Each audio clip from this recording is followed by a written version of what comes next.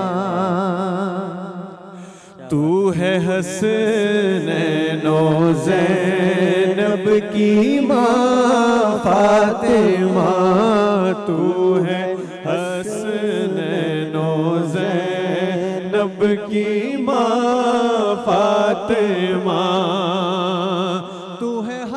हसनैनो ज़ैनब की माँ फातिमा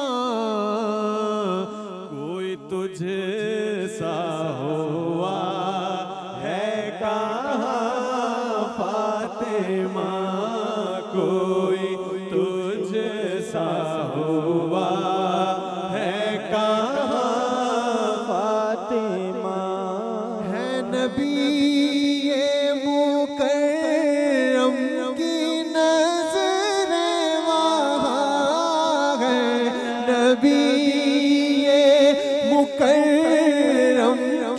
नज़र वहाँ तेरा लुत्फ़ करम है जहाँ फातिमा तेरा लुत्फ़ करम है जहाँ फातिमा कोई तुझे जैसा हुआ है। चेहरा नबी का जर्द हो जाए, जो हो जाए तू बेकरार फातिमा, कोई तो जैसा हुआ है कहाँ फातिमा। ना फिर आज मुझे अपने दर से तू खाली के तेरे बाबा है शाहों के शाह या ज़हरा, क्योंकि कोई तो जैसा हुआ है कहाँ फातिमा, कोई तो जैसा हुआ है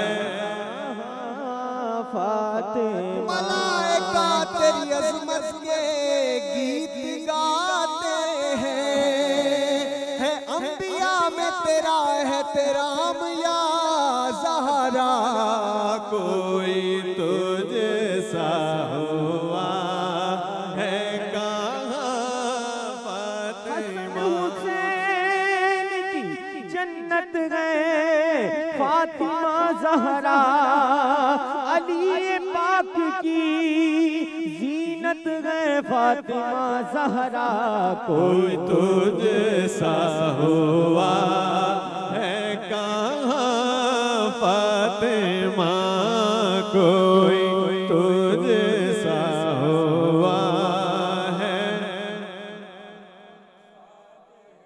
और जो रखे तेरे बच्चों से बुग़्ज़ाना, जो रखे तेरे बच्चों से बुग़्ज़ाना, जो रखे तेरे बच्चों से बुग़्ज़ाना,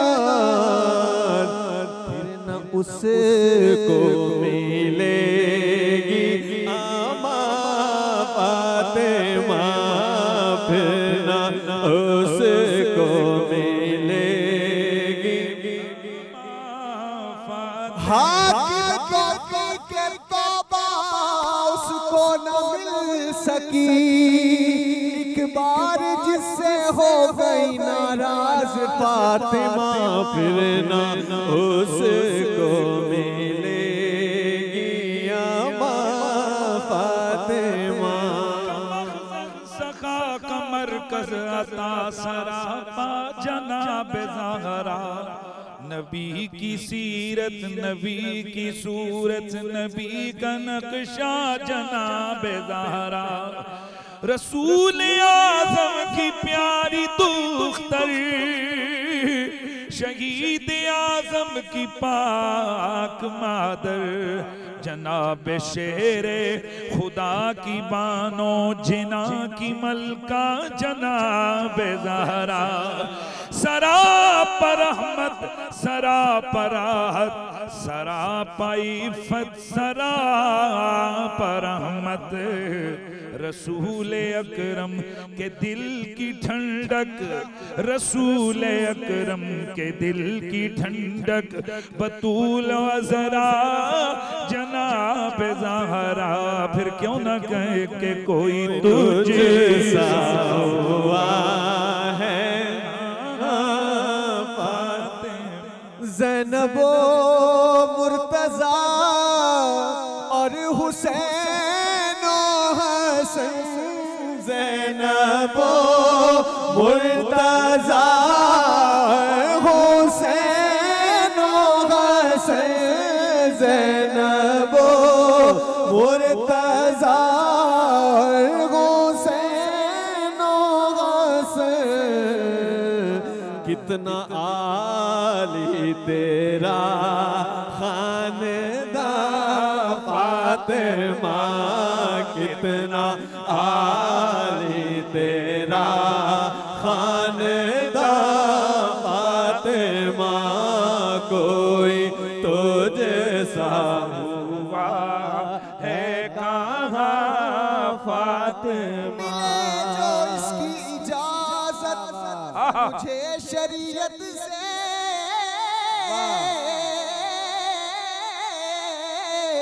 मिले, जो इसकी इजाजत मुझे शरीयत से, तो तेरा दर हो मेरी सजदागाह या ज़हरा।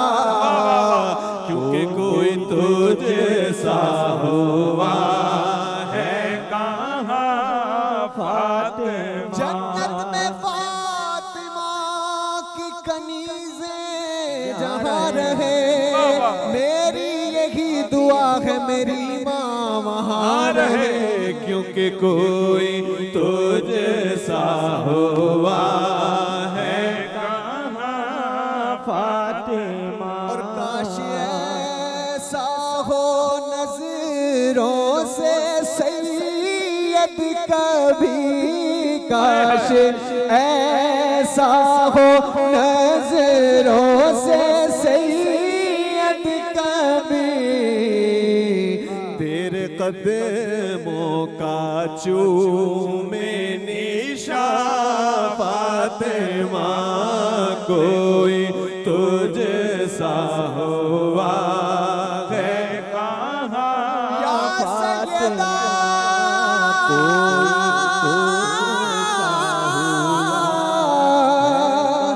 तैयबा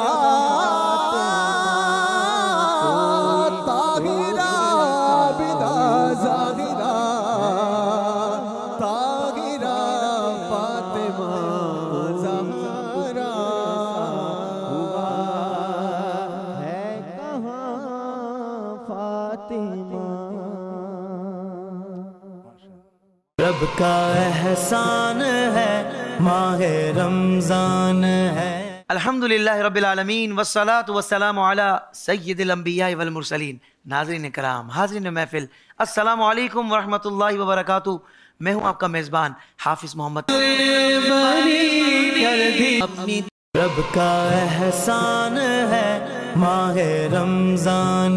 फिर अगली बात की तरफ आता हूँ मैं कि हज़रत उमर फारूक फरमाते हैं कि मैंने 23 साल कामिल नबी पाक से सिर्फ सूरह बकरा। कराम, मोहब्बतों के सिलसिले जारी और सारी रहेंगे।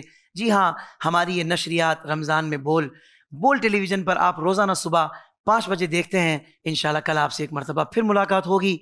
हमारे नए मेहमान होंगे, खूबसूरत बातें होंगी, प्यारी प्यारी नातें होंगी। कल तक अपने मेज़बान को इजाज़त दीजिए। अस्सलामु अलैकुम रहमतुल्लाहि व बरकातुहू। रब का एहसान है, माहे रमज़ान है।